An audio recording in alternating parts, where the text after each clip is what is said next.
welcome to this deep dive. I want you to start by just pulling yourself out of wherever you are right now. Just step into a totally visceral, deeply unforgiving setting. Imagine a Western old world port. Oh, yeah. Everything around you smells of, fish stink, wet timber, and just sheer desperation. It is not a pleasant place. No, not at all. There are gulls shrieking over the mast outside, and tavern signs are creaking in the wind like accusations. Every wall is sweating. Right. Every sailor you see is lying about something. Yeah. Every merchant is smiling at you as if they've, just discovered a private tax on your ability to breathe. It really is the absolute end of the line. It's the kind of place where you can buy a rope, cheap beer, absolution, and a knife in the back, all on the exact same street. Exactly. People who have run out of options wash up here to find the absolute bottom of the barrel. And our mission today is to reconstruct a harrowing, deeply tragic tale from the sources we've gathered. We are following a doomed expedition to a land that most sensible sailors consider to be a literal ghost story. Yeah, a total myth to most. So put yourself in this scene. Imagine you're sitting in this tavern, minding your own business, forcing down a terrible bowl of stew. Ugh. And a stranger walks up to your table and offers you a literal fortune to sail to an island of nightmares. Just out of nowhere. Out of nowhere. And the reason? He is chasing a woman who laughed at him years ago. It's wild. It really forces you to ask, how far would you go to survive the consequences of someone else's delusion? That question right there anchors everything we are going to talk about today. Because the destination this stranger is pointing to isn't just a place on a map. Right. We are talking about Albion.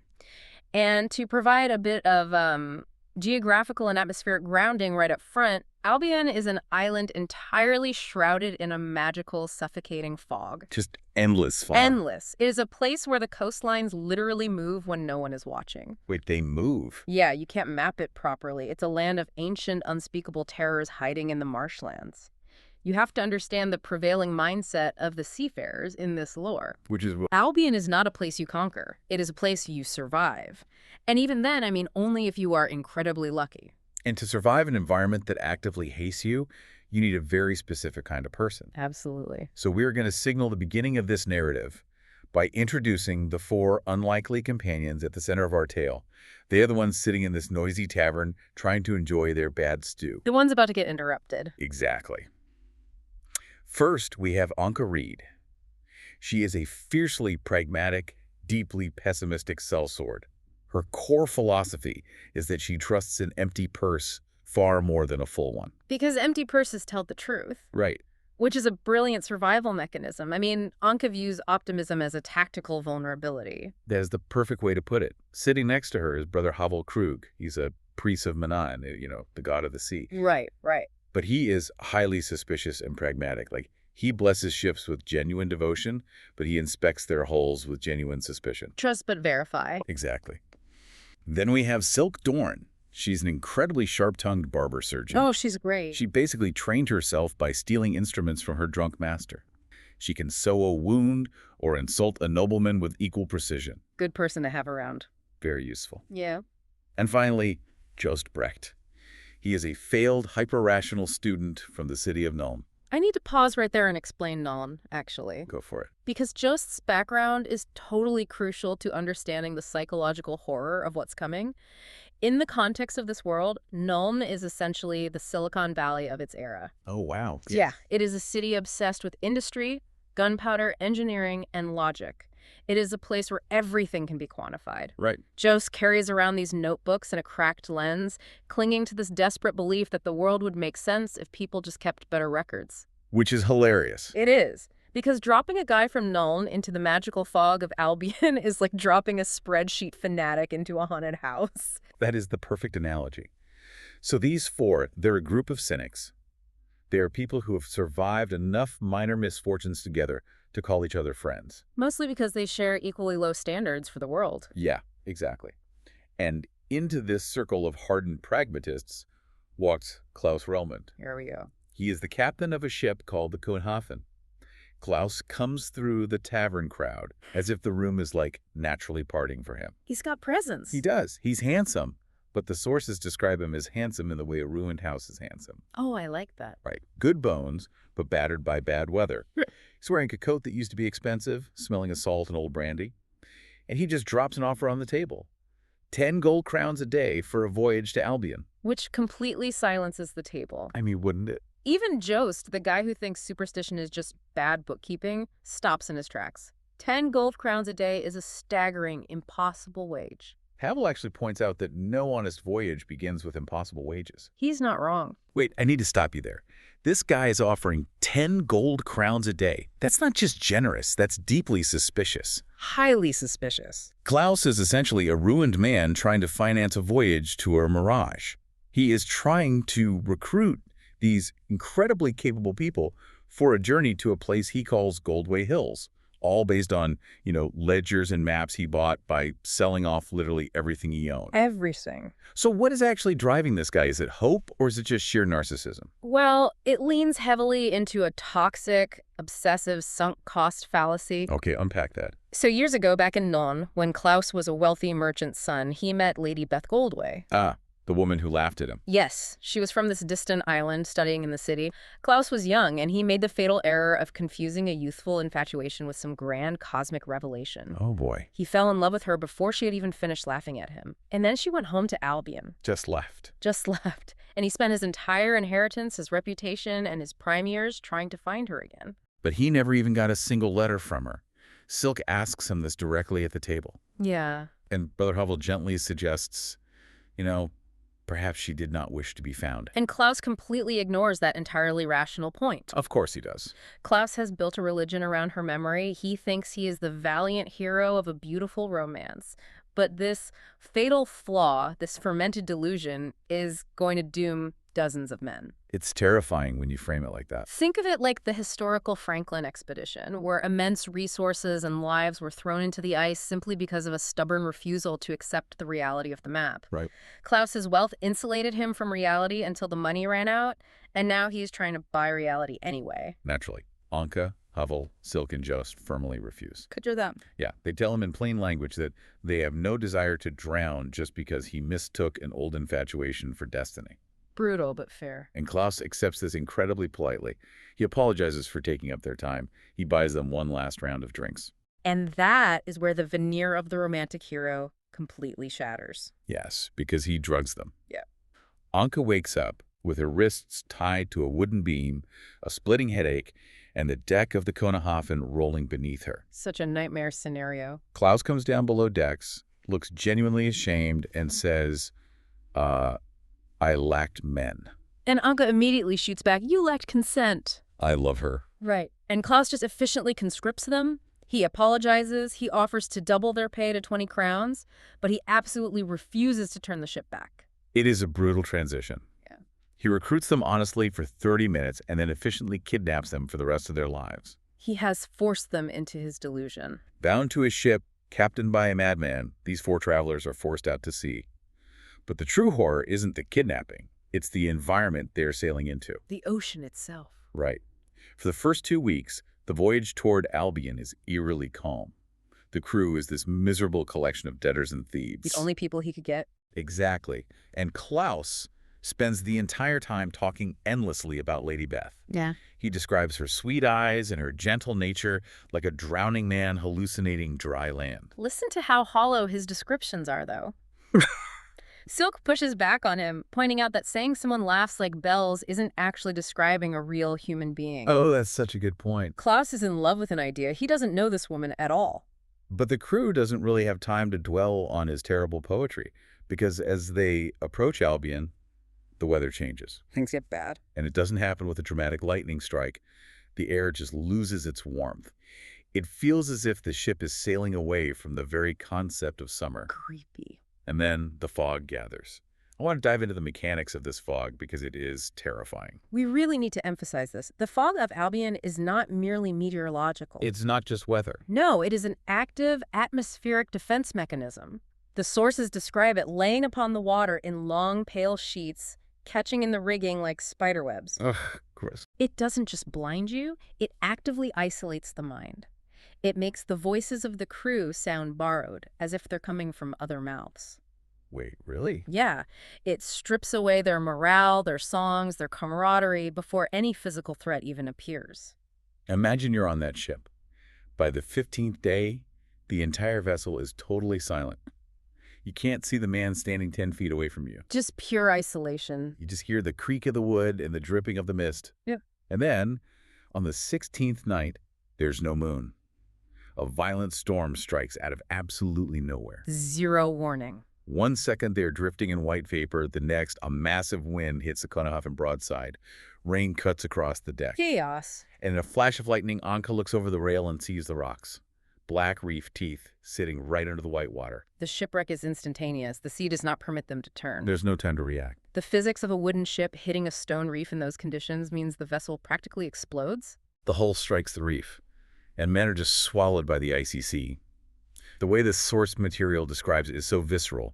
You're surfacing beside a torn plank, swallowing freezing seawater, drifting in complete pitch-black darkness. It highlights the absolute indignity and suddenness of the wreck. There is no glorious final stand against the element. No heroic speech. None.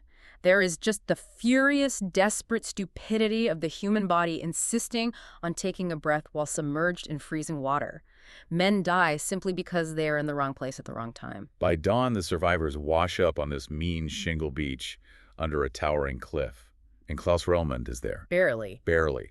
He's lying against a black stone, his ribs are clearly broken, and he's dying. But he's not just dying from the blunt force trauma. Right. He's dying from sheer exhaustion. Silk kneels beside him, and with his dying breath, Klaus whispers, "Tell her I never ceased. Not for a day. Tell her my last thoughts were of her. Tell her I came." Wow. And then he dies. Look at the sheer blinding power of his delusion. Even in his final moments, looking at the splintered wreckage of his ship and the dead bodies of the men he doomed, Yeah. Klaus completely refuses to see the reality of what he has done. Let me get this straight. He brings these people out here, gets his crew slaughtered, and his final thought is essentially, make sure she knows what a great guy I am. Pretty much. Klaus dies fully believing he is the tragic, valiant hero of an epic romance. He is utterly blind to the nightmare he has unleashed. Utterly blind. Jost, our rationalist, takes a piece of charcoal and marks Klaus's grave on a splinter of the mast. And the rain immediately begins to wash the name away. It's the perfect encapsulation of Albion. Yeah. Albion doesn't care about your grand romance. Not at all. Albion erases you. With the architect of their misery dead in the sand, the survivors have to face the music. They are forced to climb the muddy, slippery cliff to face the land Klaus was so desperate to reach. They have to go inland. They climb up, slipping on wet grass and roots, and at the top they find this inland landscape of damp pastures, black hedges, and frightened sheep grazing in the mist. Bleak. Very. And there, on a rise, is a village with leaning roofs, Goldway Hills. And looming ominously above that village on higher ground is the manor house, Lady Beth's ancestral home. So the party walks into the village, and the reaction to strangers is pure, unadulterated terror. They are terrified of them. Doors slam shut. Shutters clap closed. A woman drags a child inside. A boy abandons his sheep and runs. Our travelers look like shipwrecked ghosts standing in the middle of the wet lane. Well, they kind of are. True. Finally, after Brother Havel pleads with them, an old shepherd named Ewan comes out holding a knife. Very welcoming. After Silk treats an infected wound on a child, the village finally lets them into a barn, gives them some sheep's milk and black bread, and tells them the truth. And the sociology of Goldway Hills is defined by a feeling of being completely trapped. These villagers are marooned. They can't go back down the cliffs to the deadly sea, and they can't cross the impassable, monster-infested marshes inland. So they're just stuck. Stuck. Even and a younger woman named Morwen explained that the manor house up on the hill hasn't been ruled by Lady Beth for years. It has been taken over by demons who hold her captive. Morwen's sister was actually taken by these creatures last winter. Yeah. And when she describes them, tall, brutal, one-eyed shapes with hooked blades and charms that make the mist obey, Brother Havel's face goes completely still. Because he knows. He realizes with absolute dread that these aren't just generic demons. He says the word Fimirs. We need to explain exactly what Fimirs are in this lore because it fundamentally shifts the genre of this story from a survival tale to a psychological horror. Please do. Fimirs are brutal, marsh-dwelling creatures, but their horror lies in their methodology. They are engaged in asymmetrical warfare against human settlements. Meaning they don't fight fair. They don't fight fair, and they don't just slaughter a village and move on. They collect. They raid for food, they raid for tools, And horrifyingly, they raid for human women. Oh, that's dark. And the utter silence in the village around why the women are taken speaks volumes. It's a looming psychological terror. The village has been trapped in this cycle, just waiting in the fog for the next raid. And our travelers barely have time to process this massive revelation before the fog rolls down from the manor, The timing. bringing the nightmare directly to their barn door. That very night, the magical fog presses into the village like a physical weight. The dogs start barking, the sheep start bleeding, The tension is huge here. and the Fimirs attack silently until the first door breaks. Notice how the Fimirs weaponize their environment. The fog isn't just physical cover. Right. It is a tool of psychological warfare. It isolates the defenders. When you can't see your neighbor's house, you can't coordinate a defense. It induces panic. The combat here is incredibly chaotic and desperate. You have Anka out in the lane, dodging a rusted axe, swung by a massive Fim warrior wearing a necklace of polished stones. A literal monster. She drives her sword into its armpit, and it just grunts, more annoyed than hurt. They are so tough. You have Silk frantically pulling a young girl into a cellar to hide. Jost, the gnome academic, tries to light a torch, drops his flint, curses his entire education, Poor Jost. and he ends up just bludgeoning a creature in the face with his heavy iron tinderbox. You do what you have to do. The only thing that turns the tide even slightly is Brother Havel. And the mechanics of his magic are fascinating. Okay, explain that to me. Yeah. Because he's a priest of the sea god, but they are fighting in a muddy village. How does he actually fight the mist? It comes down to his theological view of the elements. Havel stands in the road, holds up his sea priest charm, and channels the raw, indifferent tower of Manan. Okay, To a priest of the sea, fog is an insult. I love that. Right. It is water with pretensions. It is water trying to behave like air. Havel forces the moisture in the air to remember its true nature. Mechanically, it manifests almost like a localized change in atmospheric pressure. Wow. The fog literally condenses and drops to the ground as rain. For one brief moment, the fog actually thins out. Yeah, But the clarity is almost worse because of what they see. because it reveals the terrifying scale of the raid. The villagers scream when they see exactly how many of these one-eyed hulks are in their streets. It's overwhelming, but the Fimirs don't stay to fight a pitched battle. That's not their goal. They just wanted the captives. They are raiders, not conquerors. Once they have what they want, sheep, food, and 4 captive women, including Morwen's niece, they just withdraw seamlessly back into the mist. By dawn, Goldway Hills is completely broken. The villagers gather every single copper, silver, and gold coin they have hidden away. It's not much. A meager 150 gold crowns total. They lay it in front of Anka, Havel, Silk, and Jost in the barn. And what do they ask? They offer them this money and a promise to build them a sturdy boat to get off the island if they recover the women and Lady Beth from the manor.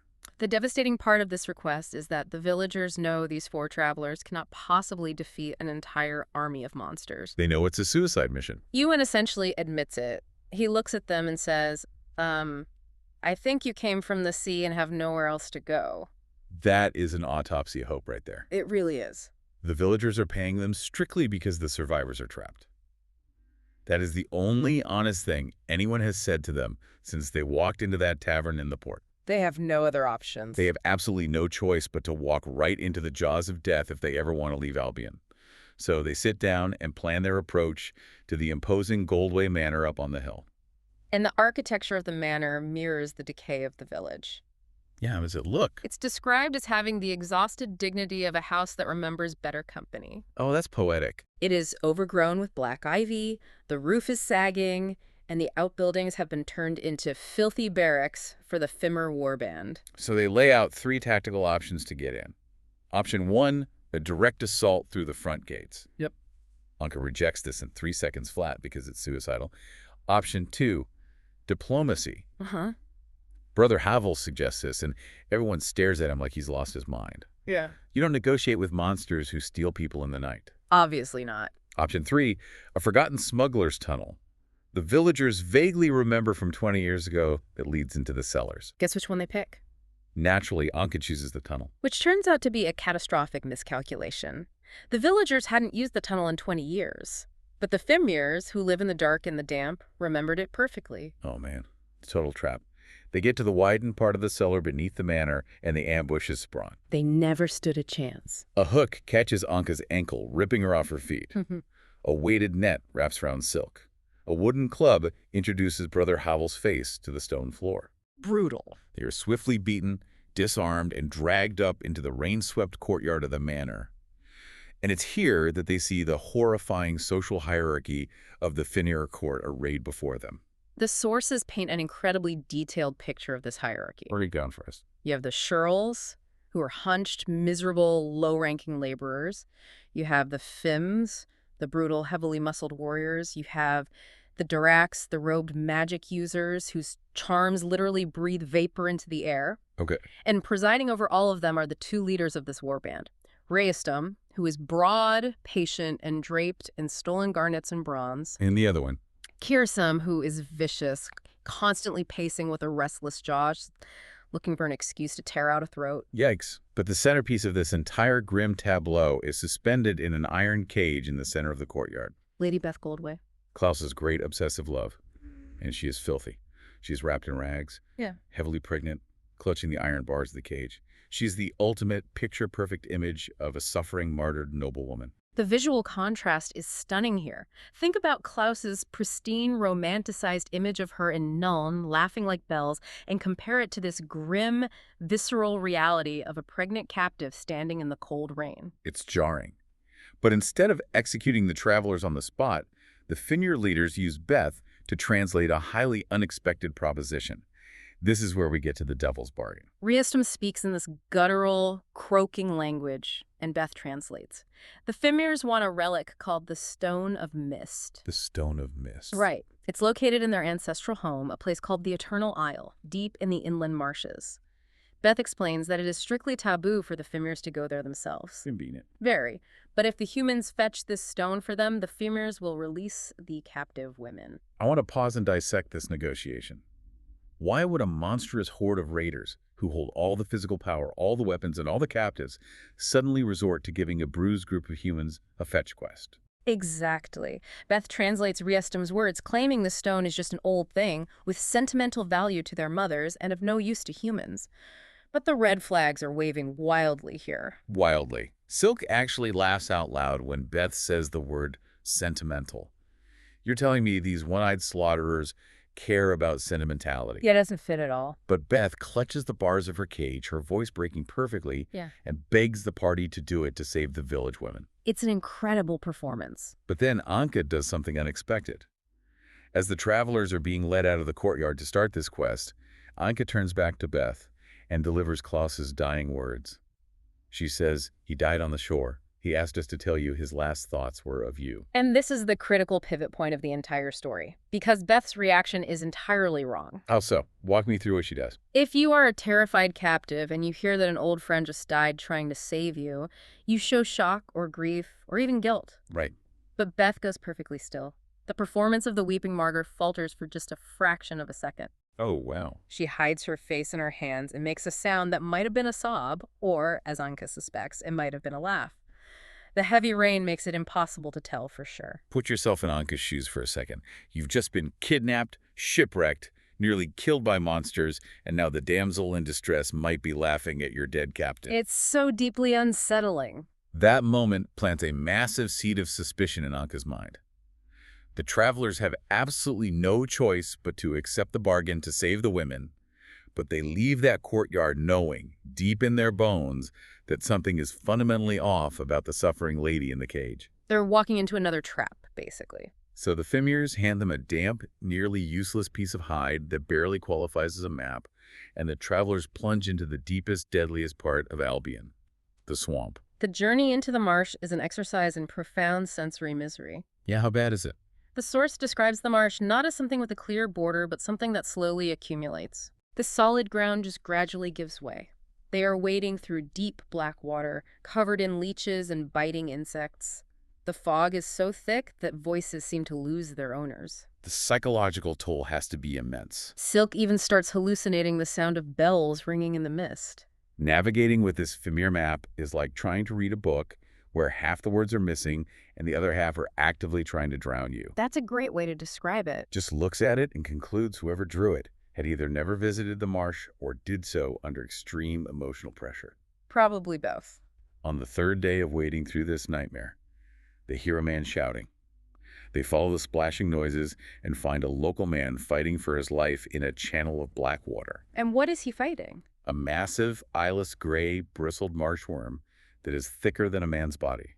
Of course it is. It's got 2 coils wrapped around his leg and is actively dragging him under the surface. The biology of Albion is just relentlessly hostile, but the party leaps into action without hesitation. They do. Hal jams his staff into the creature's mouth, Silk hacks at the thick coils, Angus stabs it, and Jost What is just? just throws a lit twist of cloth and lamp oil directly at it. Nice. The worm hisses, releases its grip, and slides back into the deep water. And the man they saved stands up, bleeding heavily into the swamp.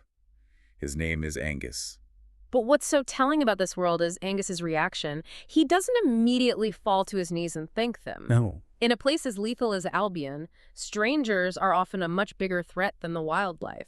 He just stares at them, calculating whether showing gratitude is going to be a tactical disadvantage. That is so bleak. But eventually, after Silk expertly bandages his mangled leg, he tells him to follow his footsteps exactly, and he leads them through a maze of safe paths to his people's hidden camp. Within this guarded camp, surrounded by defensive ditches and highly suspicious armed nomads, the travelers finally uncover the dark history of the relic they have been sent to find. The marsh folk are hard, deeply traumatized people. Yeah, they feed the travelers, but by the firelight, the elders tell the true story.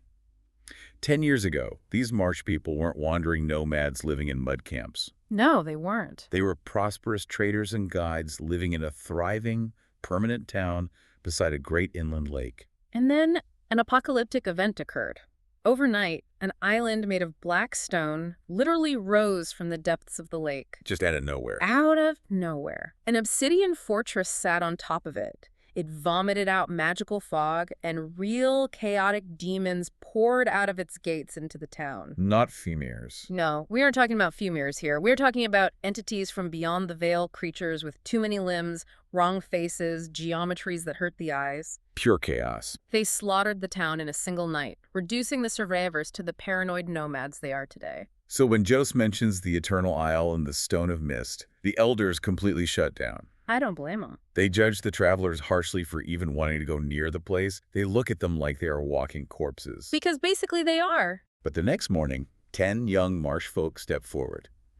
They were children when the city fell. And what do they want? They want to reclaim lost tools, heirlooms, and memories from their ruined city on the edge of the lake, so they agree to guide the party through the secret, treacherous ridges of the marsh. Guided by these young marsh folk, the party pushes through the final miles of suffocating fog toward the true epicenter of Albion's dark magic. And the approach to the ruins is one of the most haunting sequences in the sources. It's a completely drowned city. Paint that picture for us. Doorways open into deep black water. Wooden boats are overturned and rotting, and there's this one chilling specific detail the sources focus on. What is it?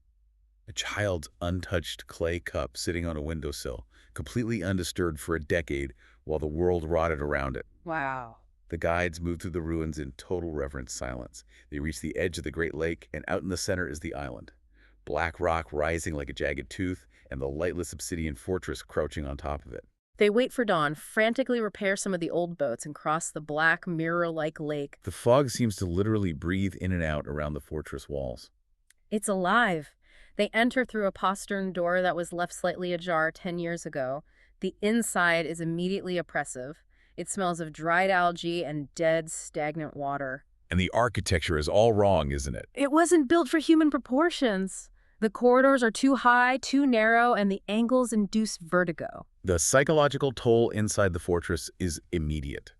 The torches they brought burn poorly, as if the darkness in this place is an active entity that is disapproving of the light. And they aren't alone in there. No, they are immediately attacked by minor grotesque demons. One drops from the ceiling. It's described as looking like bruised meat with too many teeth. Horrifying. And then come the specters. The Fimir ghosts? Pale, drifting Fimir ghosts that don't attack your body with claws. They attack your mind. They drain your will to live. How does that actually work? One ghost simply touches a young guide on the shoulder, and the kid just freezes, completely emptied of all emotion, dropping his weapon. Just gives up entirely. Until Silk literally slaps him back to reality. Good old Silk. Surviving this gauntlet of psychological and physical horror, they finally reach the heart of the fortress, a central hexagonal hall. 6 walls leaning inward, entirely covered in maddening, warped Fimir frescoes depicting floods and slaughter. And in the very center, resting on an obsidian pedestal, sits their prize, the Stone of Mist. And it is so visually underwhelming. It really is. It's not a beautiful, glowing, magical gem. It's just a dull, gray stone about the size of a child's skull. It seems to absorb the light around it. But Jost, our hyper-rational student, notices the most crucial, terrifying detail in the entire room. Oh, this part is brilliant. Tell me. There is a round opening in the high ceiling, and a single, tight shaft of pale daylight is falling directly onto the Stone of Mist. Oh, wow. Explain the significance of that, because Jost's deduction here is key. Right. Remember everything we've established about Fimirs. Yeah. They absolutely hate the sun. Their entire magic system is based on creating fog to block out the sky. Yes. So why would they put their holiest, most revered ancestral relic directly in a sunbeam? That makes no sense. Exactly, because the light isn't a spotlight honoring the stone. The light is a lock. A lock. The frescoes on the wall depict the island sinking and chaotic demons being trapped whenever the stone is held in the light. The stone itself is a prison for a demonic entity, and if it touches darkness, the lock opens and the entity is set free. The ingenuity of this trap is staggering. The Fimirs couldn't retrieve the stone themselves because they cannot survive. The bright light needed to move it. They needed humans to do it for them. And now the humans realize they can't just put the stone in a burlap sack and walk out. They have to rig a light harness. That sounds stressful. Highly stressful. They frantically tie the stone between 2 lanterns and 4 torches, ensuring it is constantly bathed in overlapping light from every angle. Imagine carrying a live, incredibly volatile bomb that will detonate if a single candle blows out. And you have to sprint through a pitch-black, hostile castle. Because the second they lift the stone out of the sunbeam, the fortress notices. The entire island reacts. The floor trembles violently. Distant, inhuman shrieks echo through the dark halls. It wakes up. The island begins to physically sink back into the lake. Black water starts rushing in through the floorboards and the cracks in the masonry. It's a frantic, desperate retreat. A torch flickers in the draft, plunging one side of the stone into shadow for a split second, and minor demons immediately burst through an archway. That's fast. That fast. Havel has to violently shove the lantern frame at them to drive them back with the glare. They burst out the doors, and the courtyard is already filling with waist-deep black water. They barely make it. They pile into the boats, rowing frantically as the black island literally groans and lowers itself back into the depths of the lake, leaving nothing but swirling fog behind. And the demons. A mass of drowning demons shrieks on the sinking shore. Angus looks at the empty water where the nightmare of his people just vanished, and he just says one word: good. A profoundly heavy word from a man who lost his entire civilization to that island. It's a moment of immense catharsis for the marsh people. With this demonic relic now secured in a cage of fragile light, the survivors begin the long, incredibly stressful trek back to Goldway Hills. They must be exhausted. Beyond exhausted. They rest briefly with the marsh people, who are actually so inspired by the island's destruction that they start packing up their tents to return and rebuild their ruined city. That's a nice glimmer of hope. It is, and the travelers take a safer coastal path back toward the manor. But Albion has one more absurd wildcard to play. Oh, this part is amazing. On the second afternoon, carefully navigating the fog with their elaborate lantern contraption, they stumble upon the most jarring, surreal sight imaginable in this grim setting. Knights. A literal dozen battered, exhausted knights of Albion. Knights in shining armor. Well, severely dented armor. They're led by a man named Lord Milfried, alongside his companions William and Theodos. They are riding tired horses, with faded cloaks and ruined helmet plumes. But despite looking like they've been dragged through a swamp for months, they are still clinging desperately to their high-minded chivalric ideals. They see our muddy, bleeding travelers and salute with magnificent formal courtesy. Milfried introduces himself as a knight of the king, searching the wilds for glory and justice. The contrast here is a much-needed moment of dark humor. You have the brutal, muddy pragmatism of Anka and her cynical crew colliding head-on with the romantic, outdated delusions of the knights. Anka frankly tells him the truth about the Fimir raid and the captive women. Mm-hmm. But when she mentions the Stone of Mist, William remembers an old courtly tale. Uh-oh. He immediately demands they surrender the stone to the knights so they can take it back to the royal court to be properly destroyed by learned sages. And Anka just looks at this guy and says, no. An intense, absurdly long debate kicks off right there in the mud. The travelers absolutely refuse to give up the only leverage they have to save the captive women. And the knights. The knights absolutely refuse to let a demonic relic be handed back to monsters because it violates their honor code. It gets so ridiculous that Jost, the former Nuln student, actually has to engage in a formal rhetorical debate on the virtues of common sense just to satisfy their chivalric rules of engagement. But Lord Milfried has an ace up his armored sleeve. He reveals a magical white metal horn carved with sunbursts. What does it do? When blown, it summons pure, sun-like light that physically dispels magical mist. And Brother Havel just stares at the horn, looks at Milfried, and asks the obvious question. You've been wandering around with a fog-destroying horn, and you didn't think to come save Goldway Hills sooner. And Milfried looks genuinely embarrassed and admits they've been literally lost in the woods since spring. It is currently autumn. It perfectly encapsulates the absurdity of imposing chivalry on a land like Albion. A compromise is finally struck after hours of arguing. The travelers will present the stone to the Fimirs in the courtyard, as agreed, while the knights wait just out of sight in the fog, ready to intervene with the horn if things go wrong. It's an elaborate, highly impractical trap, but it's the best strategy they have. So the party returns to Goldway Manor. The courtyard is packed with even more Fimirs than before. It's a full war band. Rhystom and Kirazim are waiting by the gates. The cage is still hanging from the central beam, with Lady Beth inside. But today, the source material notes a subtle shift. What kind of shift? She wears her suffering differently today. Less like a fresh wound and more like a costume she's getting slightly bored of wearing. Rhystom croaks a demand for the stone. Silk, holding the lantern rig, demands the captives be freed first. The Fimirs surprisingly comply. They open the side doors of the barracks, and the village women are brought out, pale and bruised, but alive. They run out the gates. Then, the iron cage is lowered, a hunched churl opens the door, and Lady Beth steps out into the mud. Pay close attention to her body language here. She doesn't stumble. She doesn't run weeping toward her human rescuers. No, she doesn't. She stands incredibly tall, rests a hand on her pregnant belly, and smiles. And Anka looks at her and says, "Klaus loved you." This is the ultimate psychological reveal of the entire narrative. Beth looks at Anka, her smile softening into something utterly cold and calculated, and says, "Poor Klaus, he always mistook wanting for love." Oh, shh. And then the entire courtyard of Fimirs Restum, Kirazim, the massive Fims, the magical Durax, they all bow their heads. Not to the Fimir leaders. To her. Let that sink in. Mm-hmm. Beth is not a captive. She never was. She raises her hands, and the magical mist leans toward her like an obedient pet. She's the true master of the Fimirs. She reveals that she is a brilliant, viciously ambitious demonologist who studied in Nuln, which is where Klaus met her. She has spent the last 6 years living among these monsters, bending them to her will, and becoming their new mirror, their matriarch. She orchestrated this entire elaborate plot. She allowed herself to be captured to trick a group of gullible humans into fetching the Stone of Mist from the taboo Eternal Isle, because the Fimirs couldn't touch the light lock. Her goal is massive. Mm. The psychology of a Nuln academic applying logic to demonic power is terrifying. She doesn't just want a neat historical relic. No, she intends to use the stone to summon the great demon imprisoned inside it, to seize absolute power over all of Albion, claiming the entire island for her monstrous children. She actively mocks the travelers for handing her the literal key to her dark kingdom.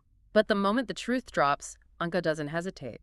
She violently kicks the lantern frame away. The lanterns shatter. The Stone of Mist rolls into the deep mud, plunged into absolute darkness. Total, unfiltered chaos breaks loose. The lock is open. The Fimirs lunge forward. Beth begins her dark invocation, the air around her darkening as the entity below the world notices its name is being called. It looks like it is entirely over for our group. But then from the hill just outside the gates, the white horn sounds. And it isn't just a loud noise. It corrects the atmosphere. The white brilliance tears the mist apart, flooding the entire courtyard with searing, sun-like light. The Fimirs are completely terrified of the sun. The Durax lose their spells. The warriors stumble around blindly, dropping their rusted axes. And Lord Milfried and his lost knights charge through the gates in a glorious, muddy clash of iron, lances, and dented armor. But here we see the hilarious dark irony of the Knight's Code one last time. Lord Milfred rides his warhorse right up to Beth. Oh, right. She is actively channeling dark magic. Her eyes are black. She is trying to summon a multi-dimensional horror, and Milfred raises his sword and hesitates. You're kidding. He shouts to his men, "Hold! She is a lady!" He refuses to strike her. Anka screams back at him over the din of battle. She is a demonologist! And Milfred seriously yells back, that is not the same category. It's unbelievable. So it is entirely up to the weary, pragmatic travelers to stop her, and it is not an elegant, chivalric duel. It's an ugly, desperate street brawl in the mud. Beth pulls a curved dagger and moves like a trained duelist. She paralyzes Anka's sword arm with a quick spell. So Anka just lunges forward and headbutts the aristocratic demonologist right in the face. Jost, in a panic, throws his cracked academic lens directly at Beth's face, startling her and breaking her concentration. Anka pins Beth's heavy gown to the mud with her sword. Silk kicks the dagger away from her hand. And Brother Havel, bleeding and limping from a club wound, grabs the shattered lantern frame, scoops up the stone of mist, and drags it bodily back into the glaring, burning light of the knight's horn. The intense light hits the stone, and the summoning spell completely shatters. Beth screams, not in physical pain, but in sheer, thwarted ambition. The spell breaks. The demonic entity turns away from the world. Without the magic and blinded by the light, the Fimirs completely rout. Raistum is killed by a knight's lance, and Kirzim flees like a coward into the deep woods. The nightmare of Goldway Hills is finally over. In the aftermath, Beth is bound in heavy, blessed chains by the knights. As she sits in the mud, her grand plan ruined, she whispers to Anka, "Tell him. Tell Klaus." And when Anka flatly replies that Klaus is dead, Beth just smiles faintly and says, "Then tell no one." It is a chilling testament to her absolute sociopathy. She only cared about her narrative of power.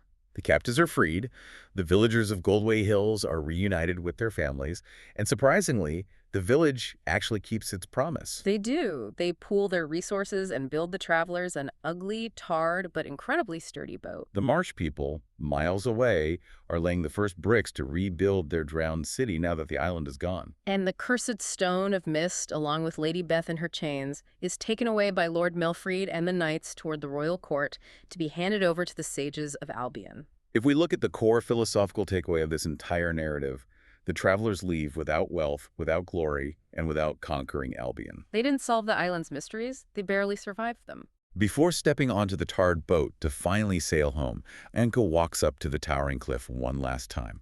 She finds Klaus's nameless, washed-out grave marker, which had fallen over in the wind, and she firmly sets it upright in the sand. She delivered his final message, not to the innocent, laughing girl he loved, but to the monster who wore her face. The sea just batters the rocks below. Albion did not release them. It merely permitted them to leave. It is a profound, sobering conclusion.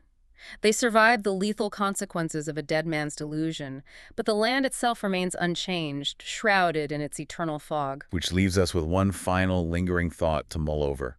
You have to wonder if the Stone of Mist was just one relic holding back the dark, and Lady Beth was just one ambitious student who stumbled into unimaginable power. Yeah.